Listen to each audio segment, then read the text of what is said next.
Fill her up. You're listening to the Gas Digital Network. Hey everybody, this is Tank Sinatra. You're listening to the Think Tank Podcast. Thank you so much for tuning in. I'm glad to have you here. If you're enjoying the show, please do me a favor. Head over to iTunes and leave a review. I love reading them. And if you want access to the full archive with episodes such as Jesse Itzler, Dan Soder, Derek Huff, DMC, go to gasdigitalnetwork.com and use promo code TANK for 2 free weeks and access to all the other shows on the network. Enjoy the episode. Are they all here? All but one. Well, I'm going anyway. I'm the best at what I do. You're listening to the Think Tank Podcast Look at that fucking smile on my face. with your host, Tank Sinatra. Yeah, put him on. Put him on. It's not so easy to put on. Can we get the camera on him having a... Wow, dude. Killer look. Who's that? I had Adam, the creator, come in. You look like a real cool guy right now that I don't even recognize. Oh, Adam. Me. Oh, shit. All right, man. Whatever. He's nice, dude. Shannon, can we get the He Gonna Get This Work? He gonna get this work. Yeah. Shannon, can we get a pair of these for me? Yeah, you got to do some more Bloomberg ads to get that kind of dough, son. Never fuck with me. Ever. Every drop is just from that battle. Loaded Lux and Calico, the best rap battle of all time. It's your favorite shit. You played me this a few times. I've listened to it like 50 times. Yeah. It changed the way I saw the world. Loaded Lux and Calico. If you're into rap at all, it's a must listen. And this is like the inspiration of 8 Mile kind of deal? Or is it just No, the general... this is way after 8 Mile. This is like 3 or 4 years ago. Oh, so this is... Wait. This is the one where like the pimp... Yeah, he comes out in a suit and a fucking... with a casket for the guy that he's about to murder. Oh, man. Yeah, and then he says, it's just... He gives this breakdown of the glorification of gangster violence and how it's like, what, he was too good for a paying job? Oof. Yeah, he says like, basically your father left you and your mother alone to go out and sell drugs. You think he did that for you? He didn't. He did it for him because he needed the validation of being cool and rich and then wound up in jail. It's intense. Loaded Lux and Calico, third verse. And Calico was trying to represent that as like pride, like street pride, right? Yeah, my dad is a, what was... a gangster or whatever. What's the BMF? Black, well, BMF became Rick Ross, but that's not what it is. BMF was like a real gang. Yeah. A real scary gang. I think from Chicago, if I'm not mistaken. But Loaded Lux just breaks it down, and Calico's like, look at you, emotional. Yeah. Psychotherapy shit. Oh, it was a clinic. It was a clinic. I'm sorry, guys. Yeah. Adam, can you just get up on your mic a little closer, please? Get up, own it, shorty. Sit up, own it. When I put my kid up, own it. You can adjust it. It moves. I'll go back to the first position. Hello. Hi. We're going to do an ASMR edition of the Think Tank Podcast. Fucking creepy. I tried to listen to that falling asleep once. My skin was like falling off my body. It's impossible. For some people, it makes them feel really good. The French one? You ever hear the... No, all French sounds like ASMR, though. It all sounds like that. All right, dude. You're my friend. Yeah. You're my confidant, my lover, Yes. metaphorically. And physically. Can you cut that, Shannon? And metaphysically and physically and You have a gay drop button? Yeah. So, you're the CEO and founder of a company called Brandfire. Yes. And you made whatever. We did memes for Bloomberg yesterday. Listen, let's get to it. 2 days ago, right? What's your favorite color? We're fucking sellouts. We have to talk about it. We only have an hour, and I fear we're not even going to get to all of it. I want to leave names out of it. We're going to speak generally and about principles, but whoever we're talking about will know that we're talking about them, I'm sure, because everyone knows what they did, and everyone knows how they acted. Yeah. And this campaign really, really brought out...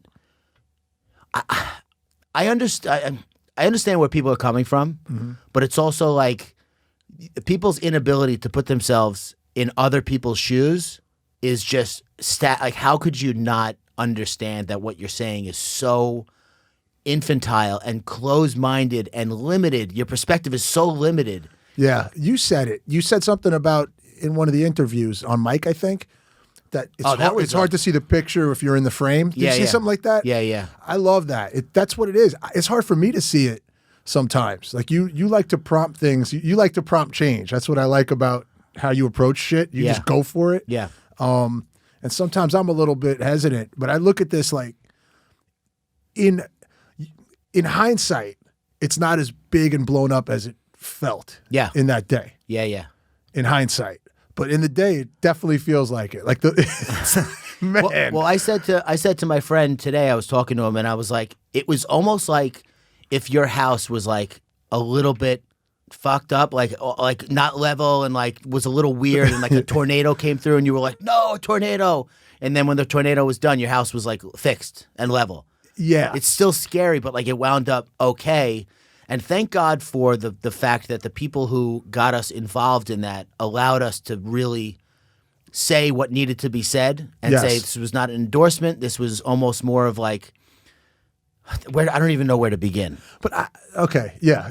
Where do you start? How'd you get into memes? You really? Like before the Bloomberg thing, just in general? Well, you know I'm I'm an artist. I know it, so I draw. I'm an artist. The short form of it is I started a sketchbook and posted a sketch every day. That's how I got into Instagram. Yeah. And then I got tired of drawing. But I did, you know me, I'm like really diligent. I pride myself on just being diligent, doing what I have to do. Yeah. Not like, oh, I'm a fancy artist. I don't know where my inspiration is going to come from. I'm more like, let me put in my work today. So we're going to get back to the Bloomberg thing. For those of you who are listening, who are waiting for the Bloomberg thing and the breakdown and the reaction and all that. But right now, I'm glad you said that because that is like 50% of what I wanted to talk about. Okay. Was your approach to the creative process, which is like, because there's people who would say, when you show them the wall of all the drawings that you did, and you say, I did these drawings, I don't think 95% of the people understand what that was like and how hard it was. And can you explain, why did you start that? Why did you start the sketchbook? The sketches I did, each represent a couple hours of work. So it's almost like hours. It's so tedious. Yeah, tedious hours. Yeah. It's like looking at, you ever see somebody make like a matchstick house, like one of those just annoying kind of crafts, like one of those things. It's like pointing to 365 of those things. It's not glamorous. It's just like you're sitting there, you're sketching 2 hours. Why do people think creativity is so easy and glamorous? The result looks good. It's just like, hey, that's, I wish I could do that. And you don't think about what it takes to actually do it. I think I wish I could do that. And I think a lot of people also think I could do that if I wanted to, but I don't. And that's why I don't do it. Really, what that says to me is you don't want to do what it takes to do it. That's how I feel about guitar. I'd love to be able to play. And I watch somebody, I'm like, I could do that. Yeah. But you know how many thousands of hours I'd probably have to sit and callous my fingers and like I took piano lessons once, dude. Yeah. I mean, I was like, you know what I said to myself? It's like a nightmare. True story. I was like, I'm a pretty good typer. I could probably play piano. And I got one piano lesson and I was like, my hands are broken. I can't use my hands. What's wrong with these? I was like, She's like, no, do this and then that. And then at the same time and then over here. But this pinky, I was like, this is the first lesson? She's like, these are basics. I was like, forget it. I'll stick to the QWERTY. I'm a QWERTY pianist. Well, the thing about the sketchbook. QWERTY penis. QWERTY penis. Yeah. That's what they call you. The thing about I thought it was quirky when somebody said it. I'm a home key dick.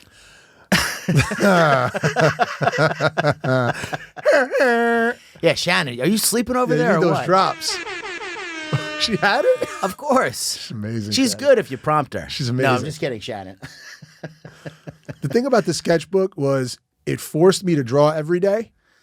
It wasn't about the finished No, the product. sketchbook didn't force you to draw every day. I forced myself? Yes. Yes. Well, the sketchbook was the token. It was like the symbol.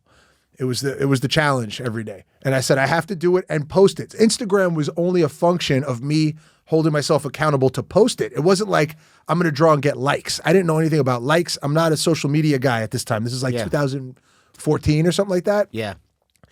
I just knew it was a place to put photos up. So it was almost like a public board. Like, hey, I'm going to draw, post. Yeah. Just to get it out. Yeah.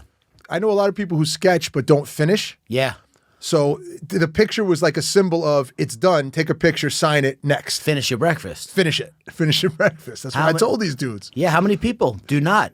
I am a chronic breakfast leaver, or I was a chronic breakfast leaver. Yeah. Because a lot of times the inspiration is pretty seductive. The inspiration, the idea is like, ooh, I have an idea. Yeah. Good for you. That's the fun part. That's the fun orgasm. Part. Yes. And then it's like reverse the sex. childbirth and child rearing is the finishing. Yeah, it's like reverse sex. Like you have the orgasm first, and then you got to do the act. Yeah. Or what I'm saying is like. No, my analogy's better. Okay, fine. Did you see that new one with Mac? Did you see the new Mystic Quest? It's good. No. On Apple, it's good. Wait, She's like, are you really going to noodle my analogy? It's a good, or my metaphor. So good. But that's what it is. It's fun to have an idea. Yeah. It's not so fun to see it through. I always say the last 10% takes 90% of the work. Yeah. Because it does. It sucks. It's tedious. It's just like, because I think you showed me something about the curve of expectation of it's like, this idea could be anything. It's great. Yeah. You start it and it's not what it looks like. Yeah. It's not what you want it to be.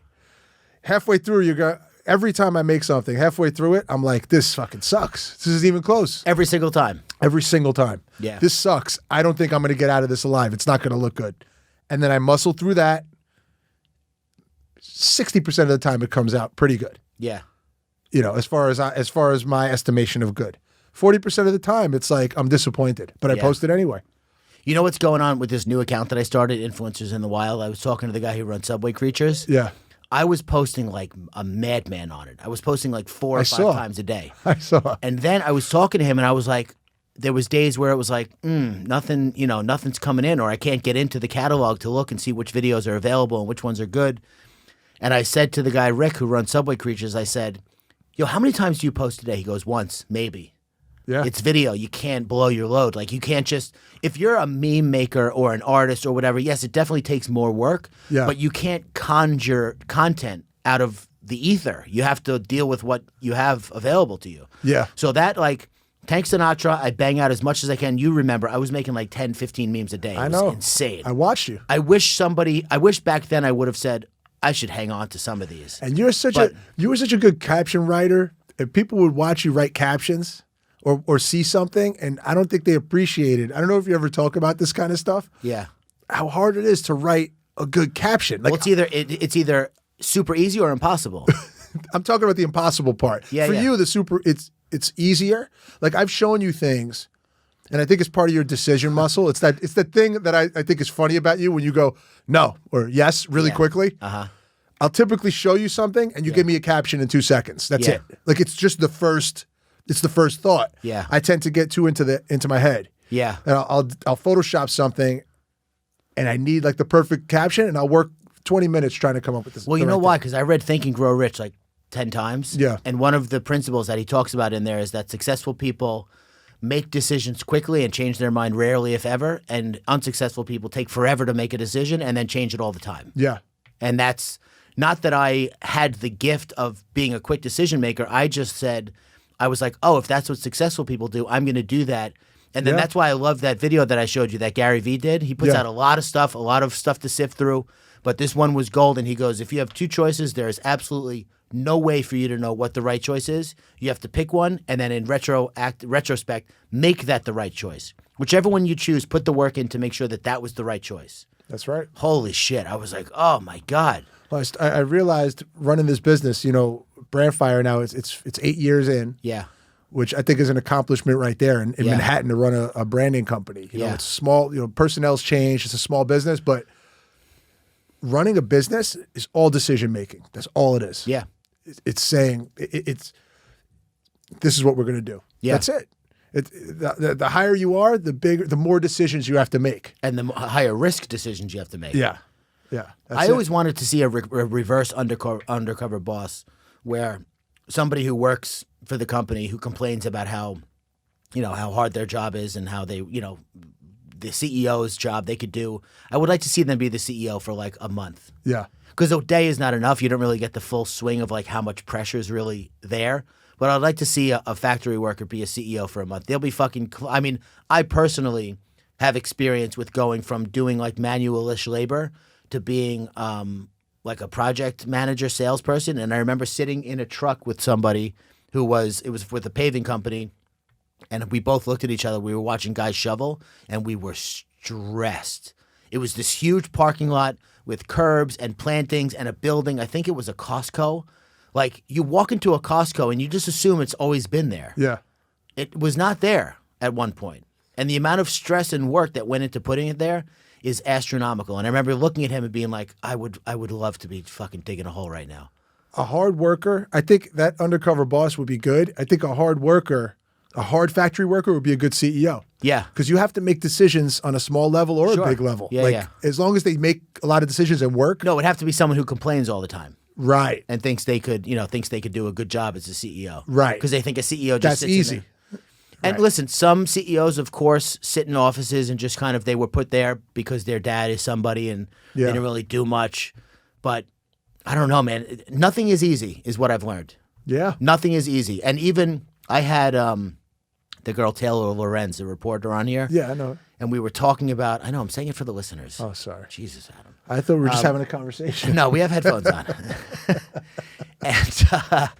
And I was talking to her about how much work goes into running a meme page. Yeah. And I had Tank's Good News at this time. And the amount of backlash I got from people telling me that I should just shut the fuck up, never say that ever again. It's not work. It's like, what do you do for a living? One person, I was like, I'm genuinely curious what you do for a living. And he said, I'm like an accountant or something. I said, so then you know that staring at a screen all day for 8 hours can take a toll on you sometimes. I said, I guarantee I do more work than you in an average day. And that was before the podcast. That was before the digital series that I have coming out with Ellen. That was before Influencers in the Wild. Yeah. I mean, I'm on my phone like 12 hours a day, and it's not fun. I'm not looking at pictures of food or World Star butt jiggles. You're not You know what I mean? consuming it. You're creating it. They don't understand. It's like, yeah. this is the new TV. They do understand that a TV show takes 10 cameramen, But that's because it's going on producers, for 80 executive producers. No, they understand no, that. They do not. I think they do now from the behind the scenes shows. Even that, to that extent that you're saying, I think that they believe there is a little bit of magic going on. Yeah. And Or they don't this, like this right here. Look how many people are There's involved. 12 people in this building right now. right now. Yeah. Not for this podcast, but there's There are a handful right now working. when I shot that commercial for Men's Warehouse, there was like 22 people, I think I counted. And it was like a 2.5 minute video that Yeah. I shot, that I put on Instagram. It wasn't even a commercial. It was like a shoestring budget.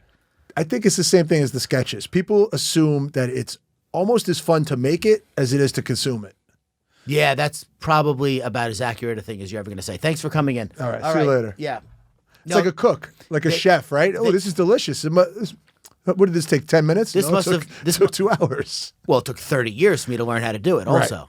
Right. That's the other thing that people really don't seem to understand. Like, my wife is still amazed at the fact that I make money on Instagram, kind of, to an extent. And she's like, man, like, it only takes you like 2 seconds to post something. And I say I'm like, yeah, but I worked for like 3 years for free on it. Well, not only that, just what you do. Yeah. Because I see it. I have a front row seat. I've known you now for several years. I watch you do this shit. Yeah. You make it, but I don't even think you realize the other part. The networking? Yeah. Do you know how much networking you do? I do. I consider you a networker first, Yeah. and content almost second, not because of the quality of it, the opposite, because you work your ass off connecting and making groups and talking to this one and connecting this one with that one and Yeah. figuring out your opportunities more so than like most CEOs out there that are, or sales executives that are going to try to hustle. Yeah. You're constantly going out. People don't understand also. That's like, I respect that because, just trying to drum up business for Brandfire. Yeah. To reach out to people, to keep the leads warm, to discuss it with people, to put together your own price sheet, to negotiate it. You're doing that at the same time as you're running the pages and putting all the shit together. I don't think most people even understand that. They don't. And that's fine. I think people confused it that I was like complaining about all the work that goes into No, it's it. just what it is. It just is what it is. Yeah. It's not, there's no complaining going on. There is the worst part of this job, if you want to call it that, is way better than the worst part of other jobs that I've had. Well, because you love it.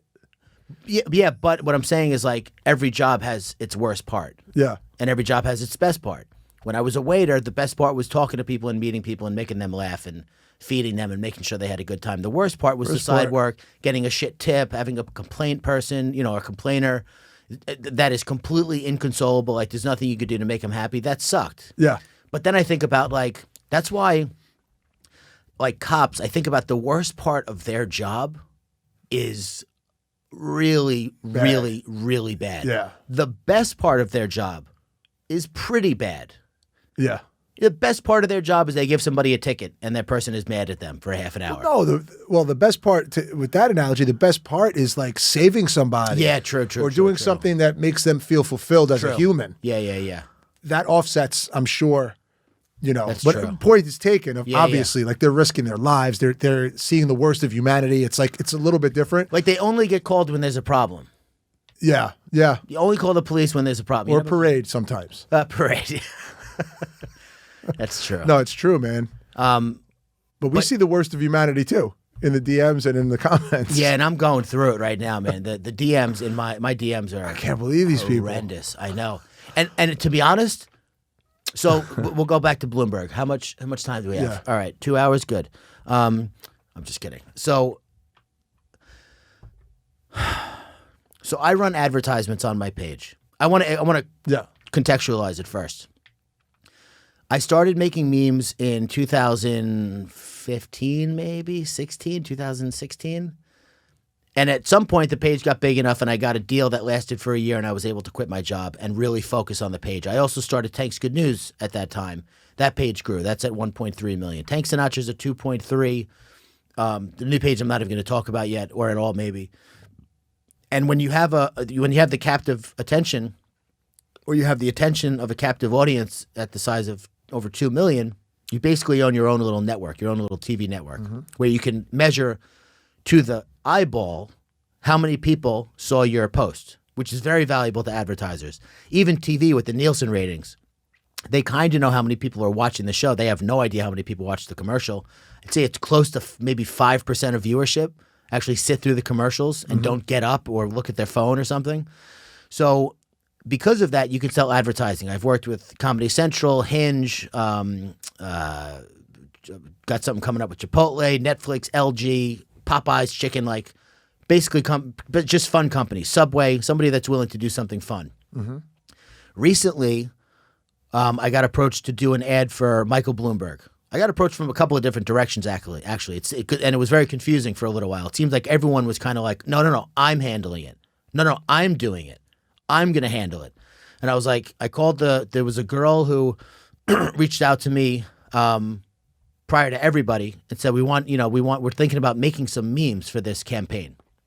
I said, do I have to post them or can I just make them? She goes, it's unclear, yet to be determined, but definitely want to make some memes and we're not sure how we're going to get them out, but distribution might be part of it. I was like, I don't know. I don't know about the distribution part. Right. In other words, you would create them. Yeah. Right, because it's like you're a writer, comedy writer. Yeah, make you some memes. Yeah. Can I make fun of him? Yeah. Yep. Got a sense of humor. We're gonna keep it light. But then it turned into a distribution thing, and I did one ad. What's today's date? 14th. Happy Valentine's Day, bro. It was on the 9th, February 9th. I did an ad for Bloomberg, and it was basically him asking me, because there was an article in the Daily Beast about Bloomberg paying influencers to make him look cool online. He was paying them $150. I saw that. Rate. I saw that on my Alexa. Anywhere from 1,000 to 100,000 followers, $150. Just post something cool about me. So, which was a bad move on their part to put out, I think, right? Or was that just was it leaked? Probably leaked. Oh yeah, because it just sounded like. Yeah, I mean, that definitely wasn't what it was. He didn't say, hey, can you make me look cool? It was probably like, hey, we're trying to appeal to a younger voter. Right. These people have a younger demographic. Exactly. So the meme was, hey, Mr. Tank, can you, I'm asking you I want you to make a meme about me to make me seem cool to people. No, that's not the one. Go back. Go out of there. So at this point, we had already spoken about it, right? Scroll you down. mentioned it to me and...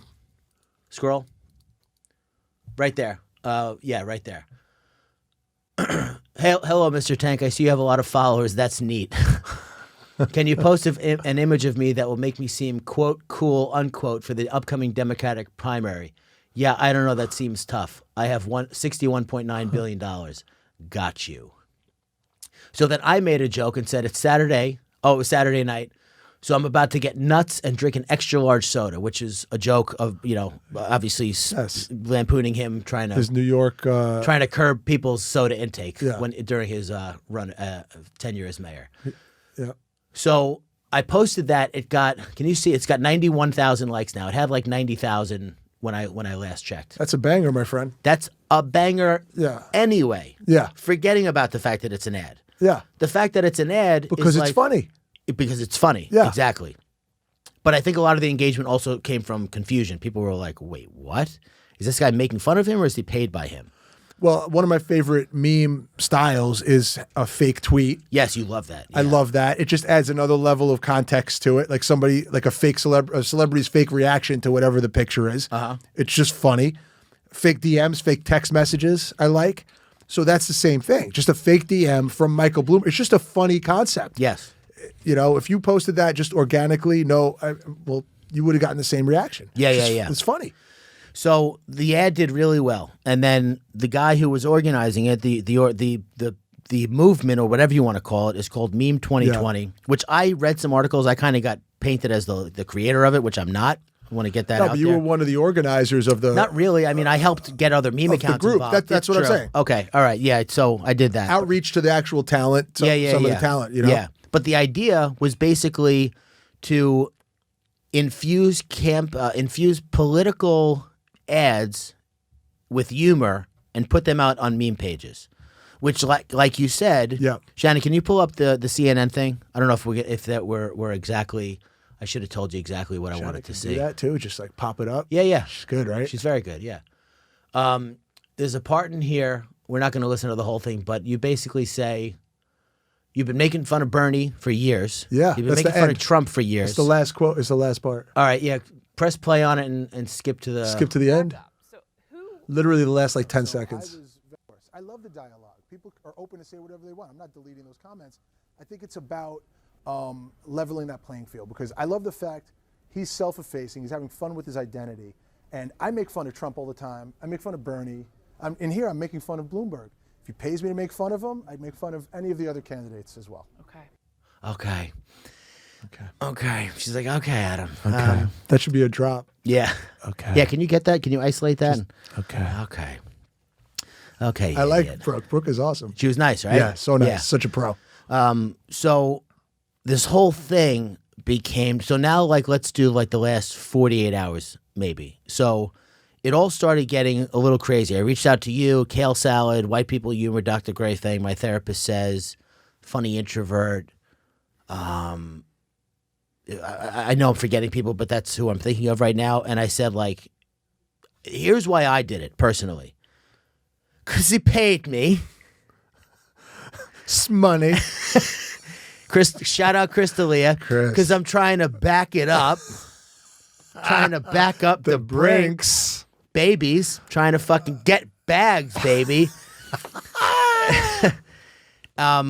So I did it because he paid me, but also my gut, which I have always trusted for the most part, and has almost never steered me wrong, told me that this was something that I should 1,000% as a meme maker and somebody who's kind of seen as not the head, not at all the head, but somewhat of a push. You're OG, dude. I've been around Part a long of the first push, the first movement, and you're a central figure to the community. somewhat of a leader in the community. You're hated too.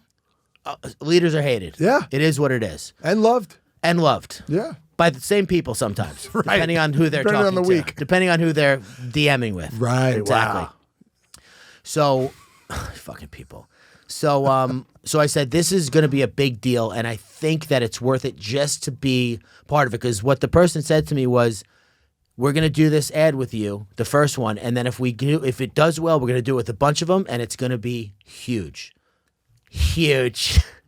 I need a huge trap. Now, if you don't even know what was going on in on my meme page on Adam the Creator for that 72 hours, because a few days earlier, Trump had that orange face. Yeah. with the helicopter shot, right? Yeah, you Whatever. let my man finish. So I did that meme, right? Yeah. I did it looks like he's getting his face painted, right? Yeah, yeah. I posted that, and this triggered, kind of a Trump supporter wrote, how could you, this is lame. All you do is bash Trump. And I don't normally write back to a lot of these things. Quote, all you do. All I do on this Yeah, page. all you do. On this website, he said, by the way. Oh, he's so old. So, So old. the website. So I look at my feed, and literally 3 posts prior to that is Bernie. 2 before that, another Bernie, because I was doing the, I'm once again asking you. Yeah, yeah. I have those. I have Bernie all over it. I go, dude, I've been crushing Bernie for the past 2 weeks. Now I'm doing Trump. I'm equal opportunity. 2 days later, the Bloomberg thing. Yeah. If you looked at it and didn't know about sponsorship, it's so even. Yeah, yeah. It's so even. It's People like are stupid, Bernie, though. Trump, Bernie, Trump, Bloomberg. But people are dumb, dude. I heard about my new account, Influencers in the Wild, on a podcast, and the woman goes, it was, I saw it because I had searched Influencers in the Wild just to see what articles had come out, because I had talked to a couple of reporters. There was these women talking about it on a podcast, and they were like, I don't like it. It's anti-feminist. I counted out of the last 47 posts, 38 of them are women. And I was like, holy shit, you counted the posts and did the math? Because you're looking for a problem. Because it is absolutely not in any way skewed towards women. It might be, but that's only because that's the content I'm getting. Yeah. People love to, and then I posted one video and this girl got mad at me. She said, it's so funny. I knew from the first fucking line who it was. She goes, this public shaming has gone too far. My husband and I take pictures like this all the time. I wave them on. First of all, she waved them like this.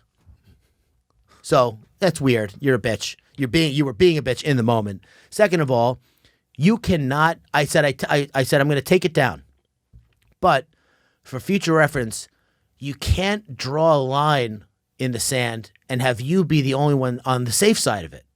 Yeah. There's 102 posts up on the page. I've never heard from you before until you were on the page. So either it's funny or it's not. I'm in on the joke. I have take tons of pictures in public, and I know, and I feel dumb when I do it, which is why when I thought of the page, I was like, this is gonna be huge. We all feel stupid doing it. What I didn't understand about the reaction was, let's say I was the only one to post what I did. I faked the DM. I made it Bloomberg. It said, Mr. Creator, dear Mr. Creator, similar concept. Yeah. And it was a picture of DeVito and The Rock. And it says, DeVito says it's Trump's bank account. The Rock says it's Bloomberg's bank account. How did that do on your page, by the way? It banged. Yeah. For me, it was So it's funny. over 35,000. Yeah. Which for me, for my size page, is a banger. Yeah. So if nobody else did it and only I did it, and it wasn't sponsored, Yeah. it still would have banged. Of course. It would have been the same. People would say, this is great. It's exactly the same tone, making fun of people as I do everything else. Yeah. Because he paid, suddenly there's an agenda. Yeah. But how is there an agenda if it wasn't there, if he wasn't paid? You know what I'm saying? I don't know. I wasn't pushing any point of view forward. I am also confused by that. It makes no sense. There's no agenda in it. Am I confused by it because it makes no sense? Probably. Because Yeah. it really doesn't make any sense. Yeah. I don't know, man. People are really weird. They're really angry. And it's like, I got more hate from Democrats than I did too. from conservatives. Me too. I was like, listen, who do you like? They're like, I like Bernie. I'm like, I like Bernie too. What are you doing What are you here? talking about? Why are you in my inbox telling me to go fuck myself? Yeah. That's weird. We're on the same, we fall on the same side of the line. By mentioning the guy's name, I guess, which I think is very kind of anti-American. I don't understand. That's why I got my colors on. Shannon, show my shirt. I got my red, white, and blue. Yeah. Trump 2020. The red shirt. Oh, man. It's like, you just mentioned someone's name. Like, isn't that public discourse? Isn't it good to mention someone's name? I don't know, man. I wonder often, I'm like, I refuse to believe that we have changed as a species. Yeah. I think that the access to people has shown who we always were, but I don't think anything's different. I think it's just like they happen to know. I actually asked somebody straight up. So people have been, putting me in stories, unfollow these people, let's cancel them. And I'm just reposting them in my story. You are. You're reposting the hate ones? Absolutely. I should do it.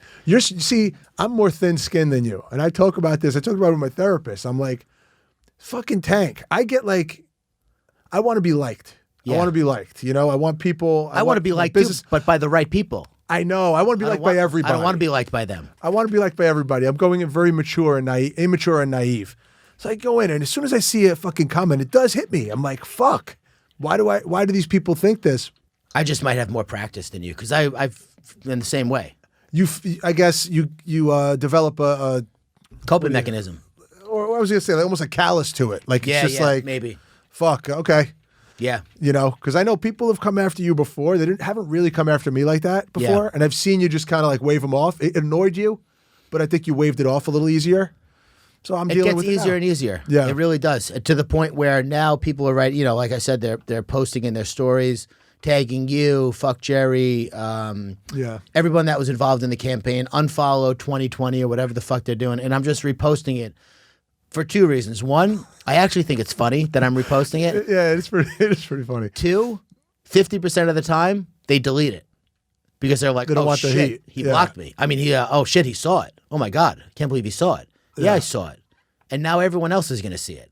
Because people like to be anonymously shitty. They don't want to be publicly shitty. That's a crowd mentality. They want to be publicly shitty to their 500 followers who all feel the exact same way they do. And they know we'll support them. Just like I want people to like my posts, they want people to like their posts. They want to post a story that says unfollow 2020, Tank Sinatra, fuck Jerry, Adam the Creator, Kale Salad. And they want to get story replies that say, yeah, fuck them. Yeah. They don't want stories. They don't want story replies that say, maybe you're overreacting a little bit. Yeah. They don't want that. And I said I was engaged with this one guy. I've reposted a bunch of stories and I've like responded to a couple of DMs. And one guy was like, he said something and I answered the question. And then he asked me another question. Oh, he goes, so you're saying that you report Bloomberg's racist stop and frisk policies? And I replied, I did not know there was going to be follow-up questions. Can I have a minute? Just to like be a dick, just to be an idiot. I was prepared to answer one question and I didn't know there was going to be follow-up questions. This is the DM? Yeah, this is the DM. That's good. So, he obviously no, I don't, you idiot.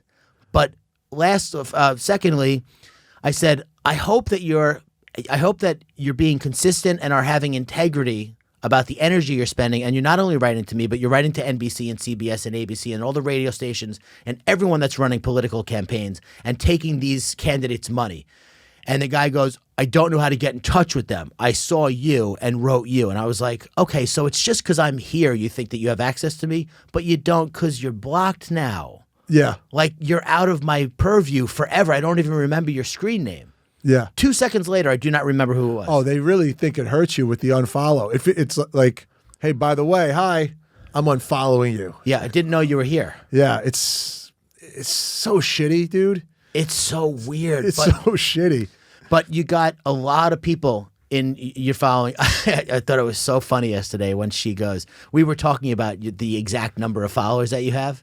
Oh and how it was God. like, man. She pointed it out. She goes, Adam the Creator's here. He has 666,000 followers. I was like, damn, she really spelled it out. Yeah. The Illuminati got to you. The Illuminati, 666. It's fucking Bloomberg, man. The thing is, it's funny. You post about him. Now he's the devil. He's literally the worst racist piece of shit. Everybody's saying he's like the worst person. He's an oligarch. I've never seen that word this many times. They didn't know what it meant 4 days ago. No, one person says it. Now it's like, becomes the vernacular. Well, that's what I said. They're so proud to know these things. Yeah. He's the oligarch. You know how many times I got the quote of him talking about throwing young black men up against the wall? Yeah. It's like, dude. Xeroxed. Come on. I mean, so I talked to Mike.com. Bloomberg. No, Michael.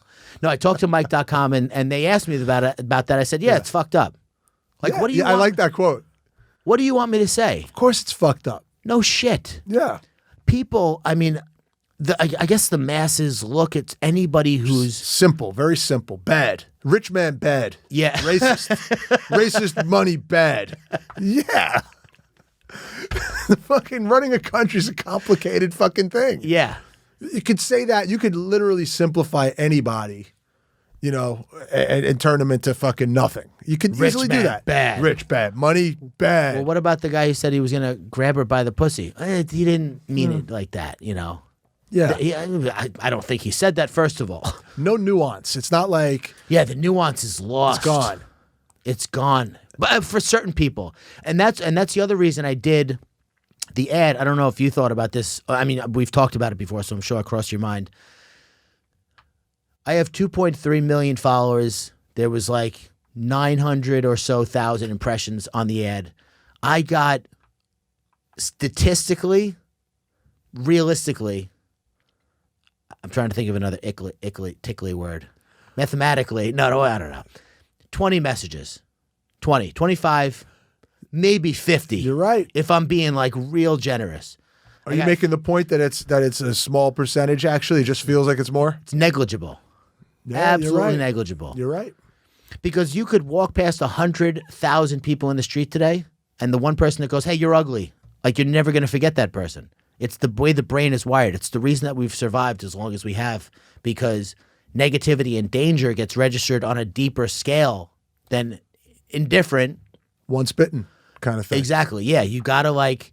So I'm very conscious of that. I'm aware of that. And that came from Tank's Good News, like just researching like why do people love negativity? I'm less surprised at the public for that reason. I'm more surprised at the memers.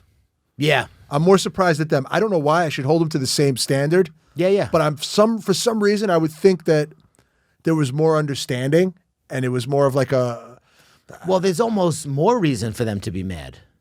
yeah. I don't understand it. Well, because they're trying to figure Just out frustration or something, but I don't understand. every it. single one of them.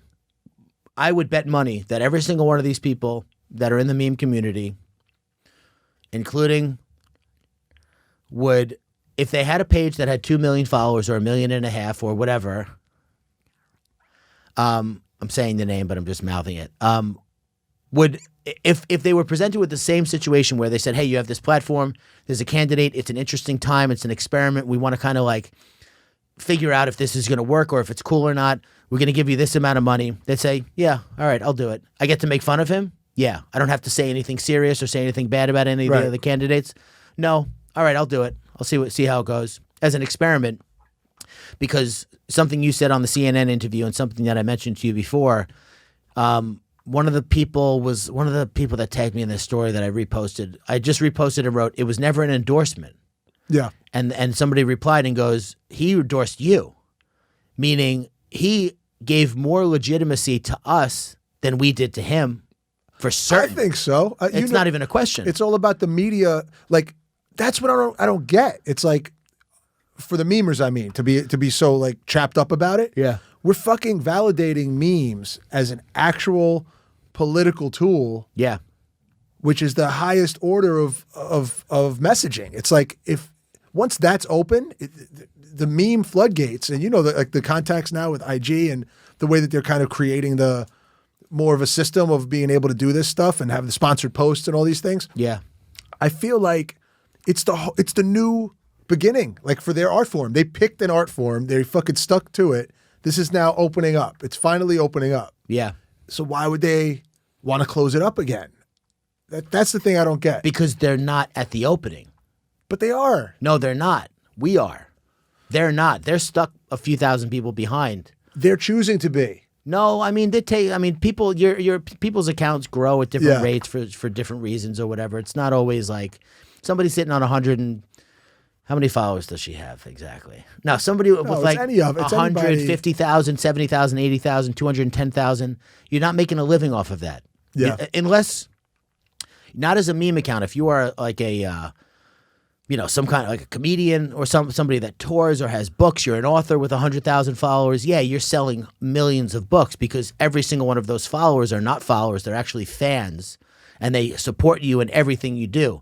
We have people who do what we do who don't even support us, which is fine because I'm just, as I was saying that, I'm sure that there are authors who don't support other authors because it's yeah. competition. Yeah. It really is just competition. You might not be able to live off of it. Let's say you might not be able to live off of it right now. Yeah. What I'm saying is if this turns into the media system it can, Yeah. companies will start to see it's a smart spend to put a few million into this. More companies than just like Budweiser, but more companies. And if it becomes an average, like the way, we deal with media, we do traditional media, sometimes we do print and all this stuff. People are going to start to shift all the print budgets into memes. Yeah. So that means you could get, somebody with 100,000 followers might not get $1,000, $3,000, $5,000, but maybe they'll get $250 on a pretty regular basis. And if they could create their own content and make their own kind of, messaging around it, not just repost. Yeah. Isn't that like the dream? Isn't it the dream to just fucking make your own ads? Doesn't everybody want to have like an ad agency? When I was a kid, I wanted to have like an ad agency. Yeah, make commercials. All kids want to have ad agencies. I used to watch commercials and go, that's funny shit. I want to make that. This is now becoming you're going to be able to make your own commercials with this. Yeah. With you're the copywriter, you're the editor, you're the marketer. Yep. You write it, you say what goes. It's your channel. So I was looking for this specific figure. So there was $8 billion spent in 2019 on influencer marketing. They're predicting it's going to go up to $15 billion by 2022. But that's their money. That's these people that are hating. That's their money to grab. But to your point, I would say that as a result of this, what happened, that 15 is probably more like 23, 25, Yes. because people are going to start to realize. I said to, one of the reporters was like, and she was so nice. All the reporters I spoke to, I thought every single one of them was going to try and do it. Brooke was really nice on CNN. She went easy on me. I know. I was so scared. She went easy because she could have gone in. I'm not like, I don't know a lot about, the political, Yeah. like the finer points of It's it. sticky. Yeah. You say something wrong. It's like, gotcha. Yeah. Now you need fucking Yeah. security No, outside she your was house. nice. She was nice. Yeah. So wait, what was I just going to say? No, sorry that. The spend. Oh, one of the reporters said, what do you think about the fact that people are saying he's trying to buy his way into the campaign? I said, name me a candidate who hasn't tried to buy their way into the campaign in the form of attention and votes. And apparently, I did some research. He spent way more than anybody else has, but he has more. And I said, this influencer marketing is way less expensive than traditional advertising. And I have a page that gets about 1 million impressions on a post. If you have a TV show that gets 1 million viewers, Forget it. you're spending a ton of money, way more than you spent with me. So I said, he's not even spending more. He's just spending smarter. He's being risky and taking a risk with us. We took a risk with him. He took a risk with us. And I think at the end of the day, yesterday, literally at the end of the day, when all was, when the sun went down. Well, that's where the phrase comes from, George. I know. When all was said and done, when everything was said and done, Everything done? Yeah, well, I got something else to be said. all right, I'll wait, and then I'll say everything's said and done. Okay, said Is and the done. day over? Because I want to make sure it's at the end of the day. So what is it? What's the net? It was positive Yeah. for everybody. It was positive mainly for us. It was mainly positive for us because it Us was like meaning meme accounts. meme Or accounts. us meaning literally us. No, us meaning meme accounts. Yeah, because I agree. because you went on and you handled that great. I you. spoke to a bunch of different reporters. They all painted it in a light of like, this is fucking interesting. This is not bad. They're not, the dummies. Yeah. Oh, you're supporting racist stop and frisk policies. Goodbye. You're done. You're too dumb to even talk to. I don't even know how to communicate with someone that dumb. But the majority of people were like, man, this is like, at the very least, this is fascinating. It's super interesting that Michael Bloomberg used meme accounts in a fucking political campaign. Which isn't that the headline that like Yes. that opens the fucking door? Yeah, I know. How could they not see it? That's what I don't get. Because they're not in it. My mom's not in it. Okay, my mom's in her 60s. She's cool, she's smart, brilliant. Yeah. Obviously, we're in a group chat. She goes, I don't think this is meant to be an endorsement because my brother and sister were worried. I go on CNN, they're Yeah. going to say, well, you're supporting Bloomberg. Tell me about stop and frisk. Yeah. My mom comes into the family chat. I don't think this is meant to be an endorsement. I think it's meant to show that political campaigns in 2020 can reach literally millions of young people in a fresh new style without spending millions of dollars on TV ads. Am I right or am I missing the point? She writes. No, she nailed it. That's the takeaway. Yeah. That's the takeaway. Wow, memes are a fucking legitimized media outlet now. Well, you want to hear something funny? Great. So I don't get my news from the news on TV at all. I mean, I only watch the news if I'm on it or if TV. you're on it. Yeah. I do get some news from Reddit and I do get some news from Twitter. The majority of my curiosity about news comes from me seeing a meme and going, wait, did that actually happen? Yeah. And then I go to Twitter and I look at trending or whatever, or I Google the concept that's being memed about, and then I read about it. Yeah. People don't get their They don't get their actual news from memes. No. But their curiosity is piqued by the memes about whatever news is going on. Yes. Put a motherfucking stamp on that. That's the fucking top of the funnel, man. That's just awareness. That's all it is. You're not going to convert. Buy an election. You can't. If you could buy an election, you would. I mean, it's not like we were fucking spent money on Russian hackers. Who would do that? That's like science fiction. Yeah, that would never happen. Never. No. But to buy an election, you can't buy an election. You can't buy people's fucking opinions. If anything, if I came out tomorrow and put some fucking Nazi propaganda and made it funny, Yeah. you telling me that's going to sway the people, or I would be kicked? I'd be run out on a rail. Yeah. I'd be gone. You can't change people's minds. You could bring something up, and then they'll, I don't think this is. So let them have the fucking conversation. Yeah. Don't silence the conversation. Don't mention it. Mention it. Well, people are very scared to talk to people they disagree with because they think that there's some kind of violent ending to it always. And listen, That's because they have egoic.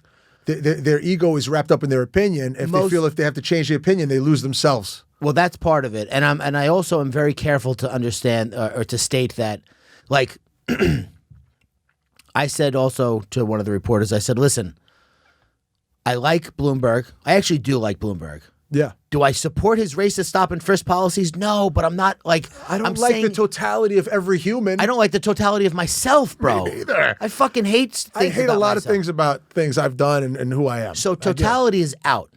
Generally speaking, I think he did a good job as a mayor, right?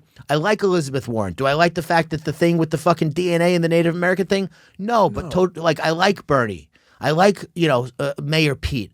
I hate Trump less than I used to. Yeah. And the reason I hate him less than I used to is because it's 2020. He was elected in 2016. And not only has the country not imploded, I'm actually having a conversation with a reporter about a meme campaign I did for a presidential candidate. The world hasn't blown up. The world hasn't blown up. And I am very careful to take into consideration that there are people that were in cages on the border. There are people who fucking lost their health care. You like, right, because right on that, you support the fucking, of course not. What was the word you used? Oligarch? Oligarch, yeah. So a word that I had to learn and learn what it meant and recognize it was straw man arguments and conflate. People conflate things all the time. They say, if this, then that. It's like, no. This is just independent. This I'm taking into consideration. Yeah. But just because I like one thing about somebody doesn't mean I support their worst tendencies, but I understand that people are imperfect.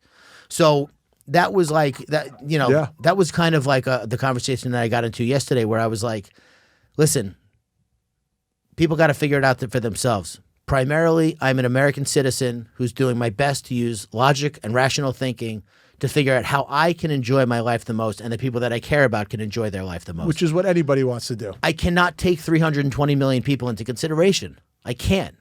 It's just, that's why.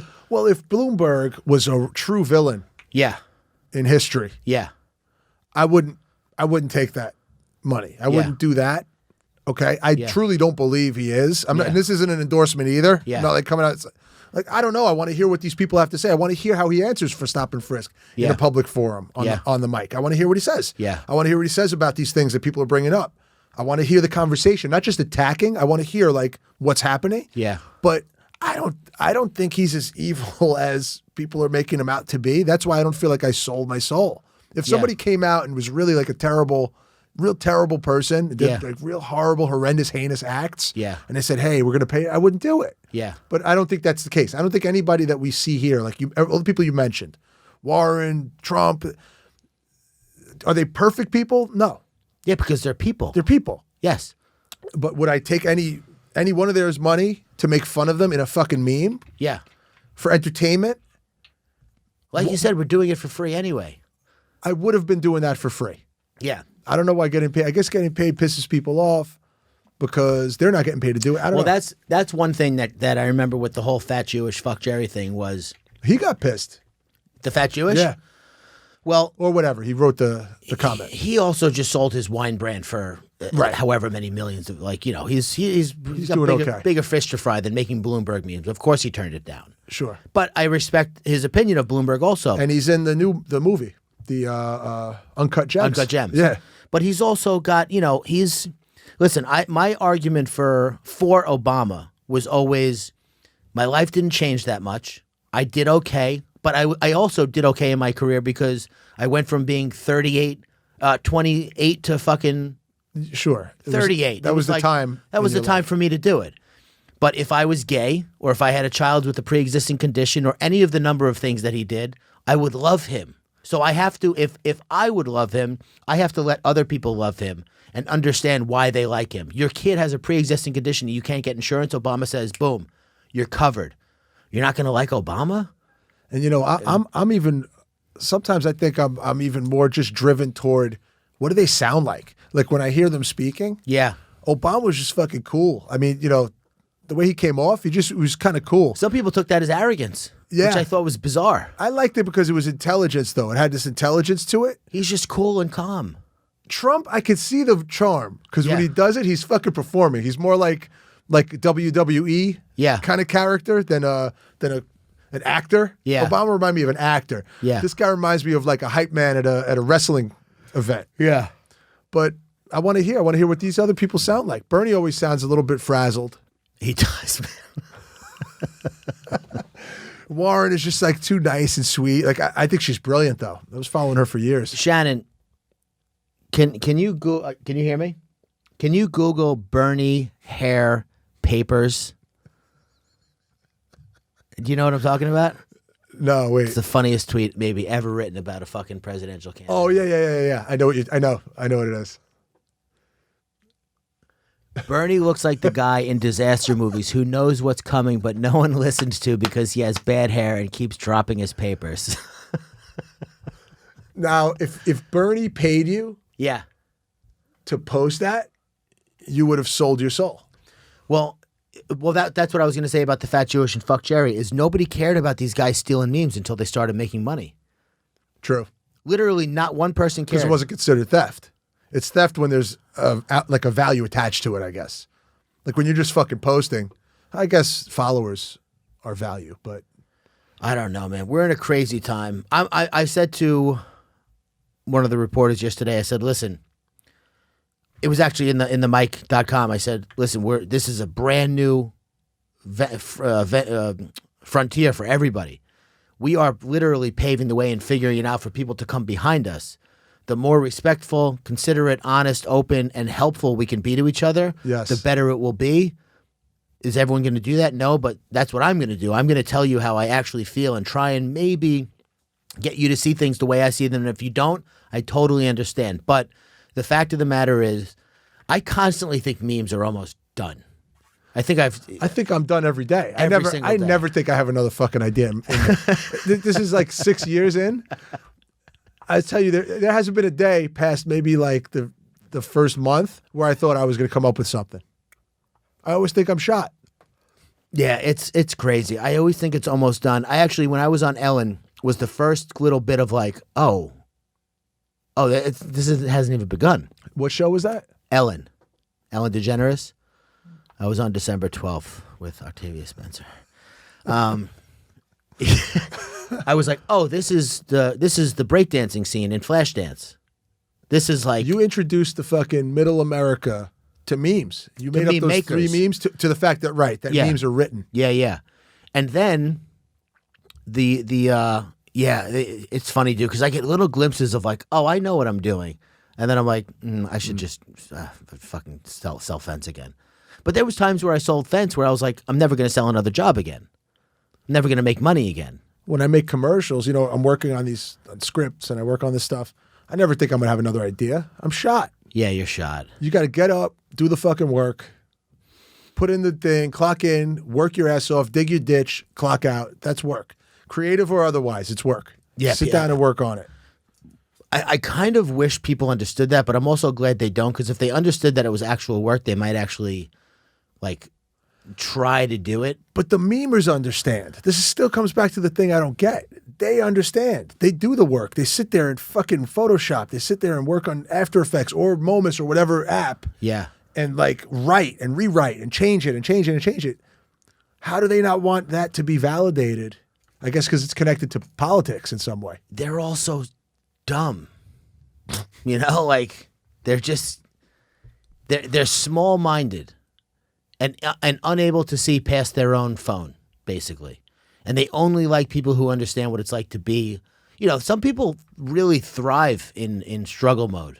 They love it. It's what it's.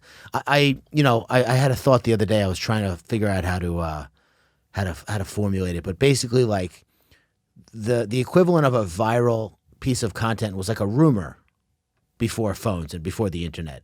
People love having something to talk about and something to like wield over you, to lure you into a conversation, to make you think that to make them think that you're somehow like the key. You hold the keys to their relief of needing to know what this rumor is. Mm-hmm. So memes and all that stuff is just like another form of that. But some people really get off on just playing the victim. Obviously, this is not. I'm not like telling anybody something they don't know. Like some people love to be the victim, and I'm not saying they love to be the victim, meaning if they had what they consider to be a choice, but they subconsciously choose people, places, things, and situations that put them in a situation where they can say, oh, I was wronged here, or somebody did me wrong. It gives them identity. And I'm not talking about murder or rape or kidnapping. Like, stop. Like, obviously, I'm not talking about that. I'm talking about, like, this person said something mean. Looked at me this way. Yeah, or this person said something mean to me, and now I feel bad, and they should feel bad because I feel bad. It's like, shut the fuck up. It's hard to let go of that, though. I know. It's hard. I know. I only know it so well because I know it so well. Yeah. No, you work Been on there. yourself, man. That's one of the things I know drives you. Yeah. I know with your recovery, I know you don't talk about it that much, but the fact that you're always thinking, like how I love Eckhart Tolle. I listen to him like every day. I'm fucking obsessed with this guy. His little the thing with your hand alive. He is to me one of the most woke fucking people that's ever lived. Oh God, So woke.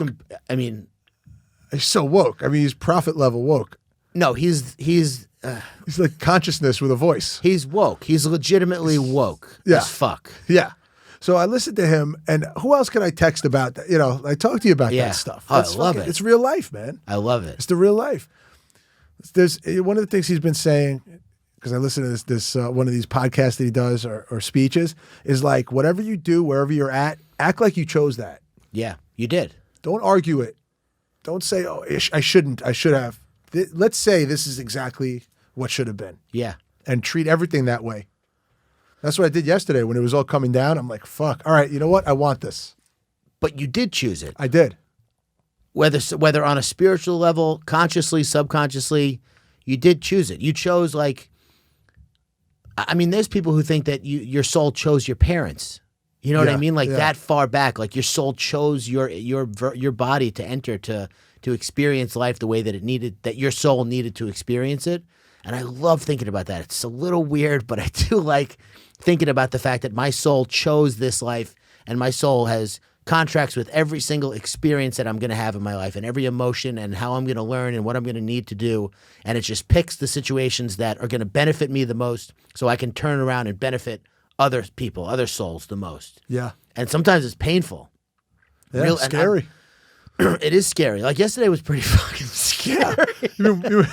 You mean when I get a phone call and I got to walk into the fucking Hudson Yards, this massive building? It's like, okay, we're micing you up. You ready to go be the face of memes on CNN? Live with no fucking edits? With this okay. unprecedented fucking event that happened? Yeah, I can't with this wait. guy who's in the frying pan for racist stop and frisk policy? But you prompted me because it was like, if you're not going to do it, I got to do it. I said, and that's what I'm talking about when I say you push me. It's not like you say, go do it. Yeah. You never do that. You just show like, hey, you got to make the decision. Yeah. So, I have to walk through that door. That's You what did Jesse great, says too dude. all the time. Yeah, you did great. Thanks, I man. knew you were going to do good. Thanks. I never know. I think that's the rub. I never know what's going to come out. I never know if it's going to be good or not. But Yeah. that's the fear that I have to keep confronting. I think at some point you got to trust yourself to deliver. Never going to happen. It will. I mean, if you say it, Do never you know will. you're going to make a fucking great piece like tomorrow? Yes. You do know that? You're just do. saying yes. No, I'm not saying yes. I don't know how, and I don't know what it is, but I do believe that everything that comes my way, I will learn how to handle on some level. I guess I believe that. Yeah. I guess I believe that somewhere. There's very few things that I don't think I can handle. Meaning like extreme cases of like even when I went on Ellen, I knew that I was going to do at least okay. Yeah. And like you said something to me that made me feel better. You're like, or it goes horribly and you become a meme and you have fucking 15 million followers overnight. Like there's no bad situation here. Yeah, you're right. It all is your perspective. But your perspective, I mean, people don't understand that. They think their perspective is determined by the world. They don't know the world is determined by their perspective. And that's the rub for everybody. Yeah. That doesn't know that. Once you know that, it's like, oh. Or it's the Okay. idea that that happiness isn't about solving your problems. It's about realizing you don't have any problems. Yeah. Any true problems. Any problem you have is really mind-made. What am I going to do when this happens? Yeah. It's not current. Well, that's what I'm saying. Like, there's very few things like a home invasion or fucking, a car accident that, like, I don't know. Like, I don't, that's scary shit. Yeah. But that's not like, oh, I don't know what's going to happen if this person doesn't respond to my text. Like, stop. But even that car accident, that kind of horrible stuff, God forbid, it's not happening. The fear of it Yeah. happens. But it's not happening. When the thing happens, you deal with it. But yeah, it's like, always. But that's what I'm saying. Like, Yeah. I've never been presented with a situation that I haven't gotten through, survived, and learned from if it went horribly wrong. If it went great, I learned from that too. Because I'm like, oh, I got to put that in my little file of things to do when I want things to go well. Do that same thing. horribly right. Not That'll be in a- your next book. Not in a superstitious way. This went horribly right. Not in a superstitious way, but in like a little bit of a little stitious. Yeah. Some semi-stitious. Yeah, I'm not superstitious. Who says that? That's Michael Scott. right. I am a little stitious. Greatest show. After season 6, I think it fell off a cliff a little bit. What? Do you disagree? Are you saying that to fuck with me? No. Why? Because season 6 is when it all fucking begins. You think? Oh, you like the Andy? I thought you hated Andy. No. Okay. Let me go back. I'm at the end of season 6. I didn't realize how fucking long these seasons are. It's like 30 episodes. They're 38 deep. Yeah. So season 6, there's a marked difference in the writing, I think. I'm at where Erin was sick, and he finally goes to kiss her. He takes her home. 6, 7 are peak Office. 6 is probably 5 and 6. I think something happened in between 5 and 6 where either they all clicked or they got a new writing team or they got a new writer that reignited everybody. But there's a noticeable difference in tone and energy from 5 to 6. But 5 is great too. 2 is too sad. Season 2 is like, They had to move away from the caricature. They had to add some depth. I think. Yeah. Roy, Pam, like, Yeah. I don't want to watch Jim fawn over Pam. Yeah. It hurts me. It hurts me to watch it. Him be all insecure and shit and weird. It like bothers me. Yeah. And then when Roy gets pissed off and comes in, Oh, that Dwight, scene, man. That scene haunts me. but Dwight, Help her. Yeah, that scene haunts me, dude. yeah, he's scary. I hate when serious shit happens in comedies. Yeah, he's a scary dude. That's why they do it, dude. I know. Yeah. I know. I remember the scene. Yeah, they do it for that reason. But, is Michael Scott still in 7? Yeah. Okay. All right. He's in 8 too. He's just not in 9. All right. I Yeah, guess once Steve Carell leaves, it's like, hey, okay. this is not The Office. Yeah. Yeah. By the way, the fucking British version of The Office is the worst piece of shit ever created. I fucking hate it. Do you like Ricky Gervais? No, I do not. Did you like the Golden Globes? Did I like his speech? Yeah. I thought it was ironic that he was one of the people in the room hosting the award show and he was telling everyone how not to tell everyone to be. So you liked it? No. No. I thought it was arrogant and self-serving, which I think he is. I think he's an arrogant human being. I think it might be his thing, though. Yeah, of course. Like his thing. That's his like kind of character. I did like Invention of Lying. Did you see that movie? I didn't see that. I also have a You would love that movie. I'll watch it. Probably. It's very existential, like His odd movie. his take on people that believe in God is very bothersome to me. And we'll end here. I know we got to stop, but he was on Colbert and he was, Colbert's very religious and he's I didn't know that. Colbert? Yeah. Yeah. So Ricky Gervais is atheists in my estimation just tend to be arrogant and smug. And of course, for you to think that human beings are the highest intelligence That your ego in the is the universe, height of everything. Yeah. there's going to come some arrogance with that. I don't know which one comes first, but I assume that if you think humans are the highest form of intelligence on the planet, you're going to be a little smug about it, right? So he said, there are 5,000 deities that people pray to, and I only don't believe in one less than you. I don't believe in 5,000. You don't believe in 4,999. Stephen Colbert's like, eh. And then this is the part that bothered me. He said, if all of the knowledge was wiped away from this planet and everyone's memories were erased, In 2,000 years, you would have science again. You wouldn't have religion, which is absolute bullshit. I think it's semantics. I feel like that's all semantics. Well, what he's trying to say is that people don't have an innate desire to understand where we come from. They do have an innate desire to understand the world we live in.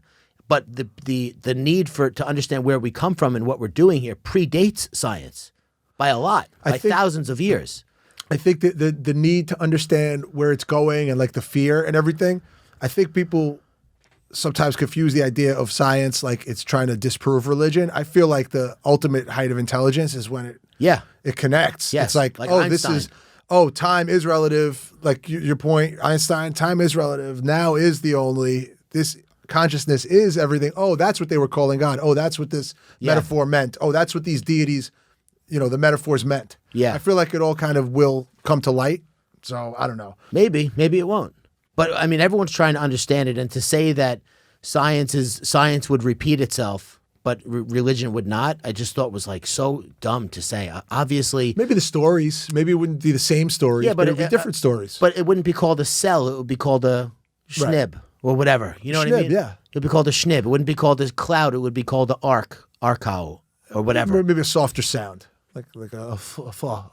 Yeah, it would be called a fa. Yeah, an arco would be more like a rock. But people's desire to understand, like I said, the unseen or the unknowable, that predates science. So it's even older than the need to understand the world we live in, the material world. Bottom line is this: if there is a soul in the body, we sold it to Bloomberg. Yeah. True. We sold it, so we're never going to find out. I'm about to sell it again, dude. Sell that shit, boy.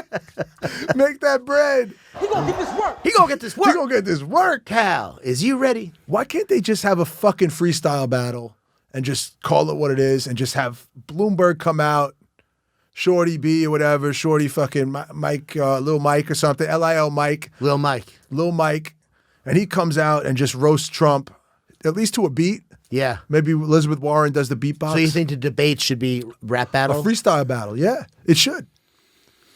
Tell me I'm wrong. Would that not get more ratings? And it also exposes, like, can you think quickly? Oh, I mean, everyone would appear so white. It would be terrible. Trump might be decent. No, he's not smart enough. Bernie might be a sleeper, though. Bernie, that motherfucker's spitting. Did you see that meme that Sonny posted today? It was Red Hot Chili Peppers, give it away now. Is Bernie? Bernie goes, this motherfucker's spitting.